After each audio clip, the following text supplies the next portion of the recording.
মেয়েকে নিন্দা করে 40 জন পুরুষের গর্ভ হয়েছিল। এটা হলো মরিয়ম। মরিয়ম যখন নাকি গর্ভবতী ছিলেন তখন যে সমস্ত বেদিত ইমানেরা বলেছিল মরিয়ম অবৈধ সন্তান ধারণ করেছে, যারা আল্লাহর অস্তিত্বকে অস্বীকার করেছিলেন, আল্লাহর কুদরতকে সেদিন অস্বীকার করেছিলেন, সেই পুরুষদের সেদিন গর্ভ হয়েছিল। যারা ছিল ইহুদি নাসারা, তারা হলো মরিয়মের যে অবৈধ সন্তান হয়েছে, আল্লাহ যে তার কুদরতে গর্ভে সন্তান দিয়েছিল, তারা মানতে চাইছিল না, এই সমস্ত পুরুষের গর্ভ হয়েছে।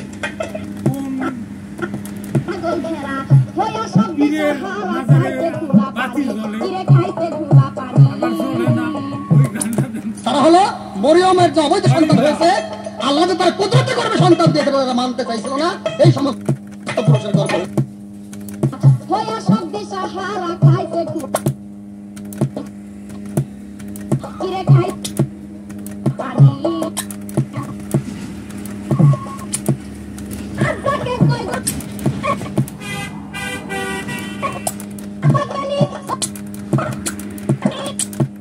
সেদিন অস্বীকার করেছিলেন, সেই পুরুষদের সেদিন গর্ভ হয়েছিল।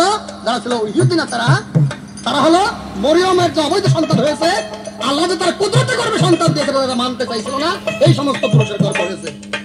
যারা বেদিন, যারা নাস্তিক, যারা আল্লাহকে বিশ্বাস করে না, নবীদেরকে বিশ্বাস করে না, সে সম্পর্কে আমার কোনো কথা নাই।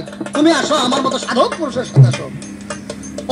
সতনারীর প্রতি আয়ো থাকতে তুমি ধরে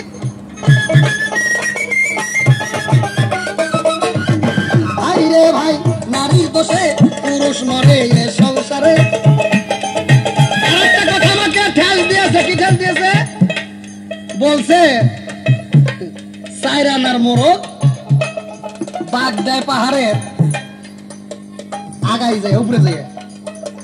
দেখো মমতাজ, আমার কথা হলো খালি চিকুন কোরামিন ইনজেকশনের মতো। মোরগ আসলে পাহাড়ের উপরে যাওয়া ছাড়া বাগ দিতে পারে না। তোমার খালি আমি চিকুন দেখতে বুঝাই দিলাম, এটা মোরগের, পুরুষ মোরগের অভ্যাস।